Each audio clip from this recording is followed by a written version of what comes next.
Hello, നിങ്ങൾ പരാതിപ്പെടുന്നവരാണോ? ആണെങ്കിലും അല്ലെങ്കിലും ഈ എപ്പിസോഡ് പരാതിപ്പെടുന്നതിനെ കുറിച്ചാണ്. പരാതിപ്പെടുന്നത് ശരിയാണോ? പരാതിപ്പെടുന്നതിന് മുമ്പ് എന്തെല്ലാം കാര്യങ്ങൾ നമ്മൾ ശ്രദ്ധിക്കാനുണ്ട്? ഇതൊക്കെയാണ് ഇന്ന് എപ്പിസോഡിൽ പറയുന്നത്.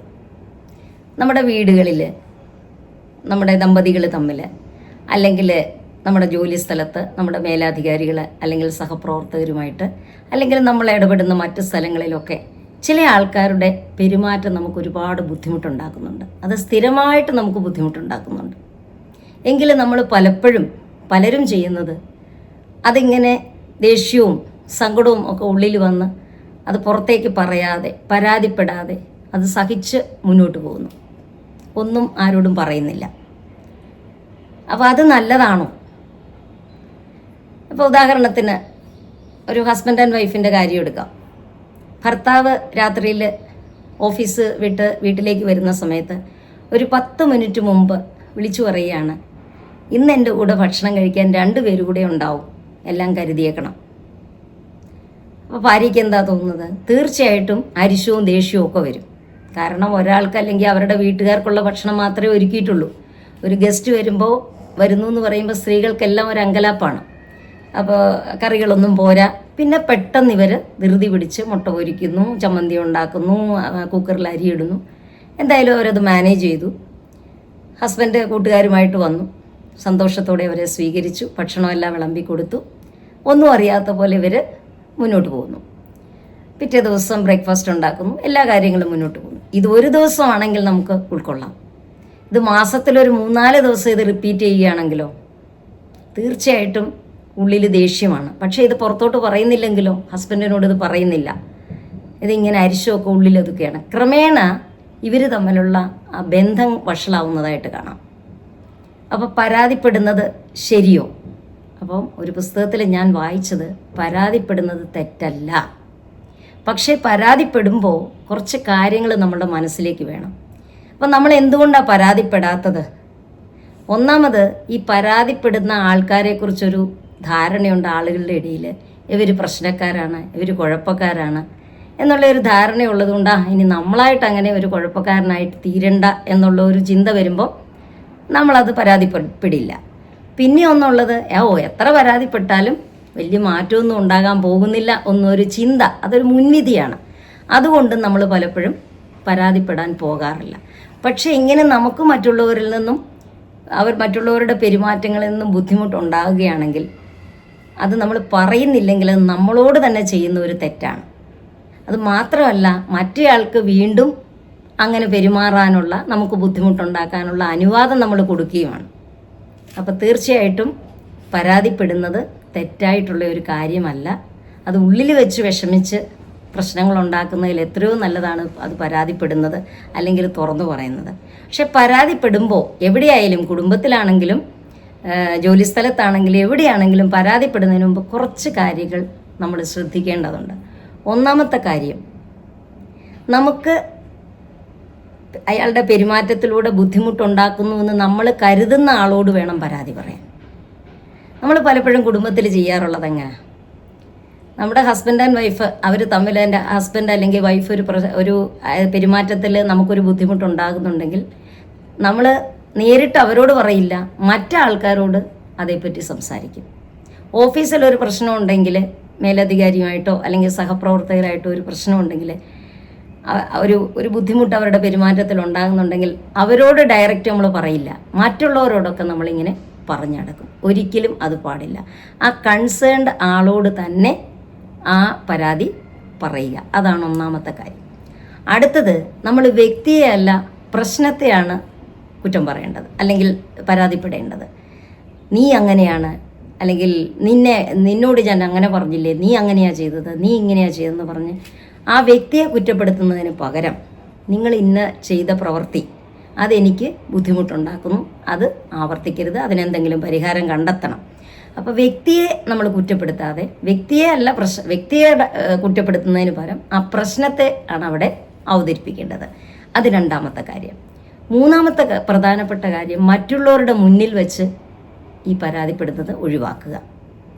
ഫാമിലിയിൽ തന്നെ ഏറ്റവും ഇമ്പോർട്ടൻ്റ് ആയിട്ടുള്ള ഒരു കാര്യം, ഒരു തേർഡ് പാർട്ടിയുടെ മുമ്പിൽ വെച്ച് ഒരിക്കലും പങ്കാളിയോട് പരാതി പറയുകയോ ഒന്നും ചെയ്യാൻ പാടില്ല. അത് മക്കളുടെ മുമ്പിൽ വെച്ചായാലും മാതാപിതാക്കളുടെ മുമ്പിൽ വെച്ചായാലും ഒരു കാരണവശാലും ഒരു തേർഡ് പാർട്ടിയുടെ മുമ്പിൽ വെച്ച് ഈ പരാതി പറയാൻ പാടില്ല.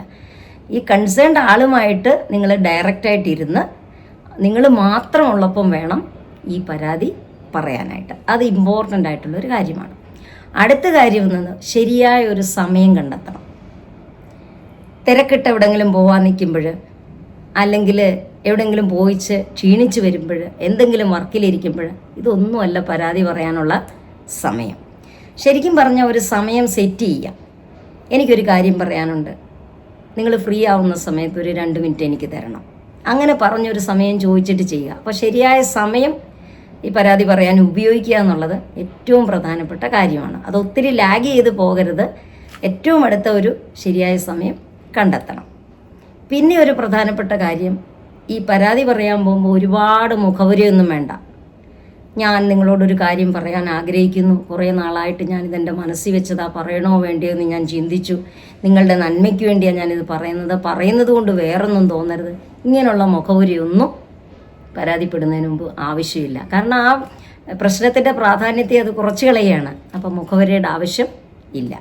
രണ്ടാമത് പിന്നെ ഒരു കാര്യമുള്ളതെന്ന് പറഞ്ഞാൽ ക്ഷമായാചനം വേണ്ട. ഇത് നമ്മൾ പരാതിപ്പെട്ട് കഴിഞ്ഞിട്ട് പിന്നെ ഒരു മാപ്പ് പറയൽ, ഒരു ക്ഷമായാചനം, അയ്യോ അങ്ങനെ ഞാൻ പറഞ്ഞത് തെറ്റിദ്ധരിക്കരുത് കേട്ടോ, അങ്ങനെ അതിൻ്റെ ആവശ്യമില്ല.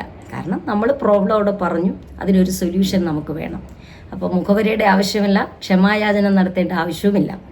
അടുത്തത് പ്രധാനപ്പെട്ട ഒരു കാര്യം, പഴയ കാര്യങ്ങളെല്ലാം കൂടെ അതിനകത്തേക്ക് വലിച്ചിടരുത്. ഇപ്പോൾ ഒരു പ്രശ്നമുണ്ടെങ്കിൽ ആ പ്രശ്നമായിരിക്കണം, ആ പ്രശ്നത്തെക്കുറിച്ചായിരിക്കണം സംസാരിക്കേണ്ടത്. നമ്മൾ സ്ത്രീകൾക്ക് ഉള്ള ഒരു വലിയൊരു പ്രത്യേകത എന്ന് പറഞ്ഞാൽ, നമ്മൾ വർഷങ്ങൾക്ക് മുമ്പുള്ള കാര്യം നമ്മൾ ഒരിക്കലും മറക്കില്ല.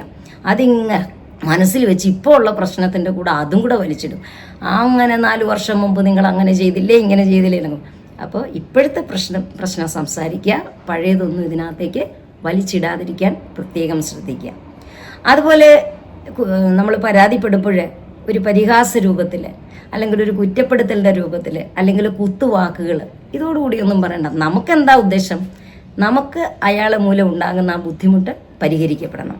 അപ്പോൾ അതുകൊണ്ട് അങ്ങനെയുള്ള കുത്തുവാക്കുകളും പരിഹാസങ്ങളും ഒന്നും ഈ പരാതി പറയുമ്പോൾ പാടില്ല. പിന്നെ അടുത്തത്, വാക്കുകളിലൂടെ ആയിരിക്കണം നമ്മൾ പറയേണ്ടത്. മുഖഭാവം അവിടെ പ്രാധാന്യം കൊടുക്കരുത്.